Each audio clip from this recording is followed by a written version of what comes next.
La tarántula europea es de las arañas más grandes de Europa. La tarántula europea, también llamada araña lobo, es una araña araneomorfa de la familia Lycosidae, endémica del sur de Europa.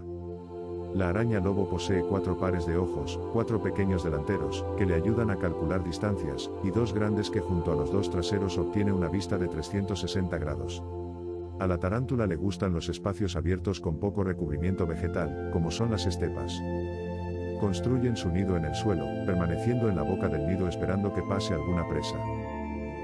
Con unos pelos muy sensibles que tienen en sus patas, detectan a las presas, con sus enormes quelíceros le inyecta veneno paralizante, este veneno en humanos es muy doloroso.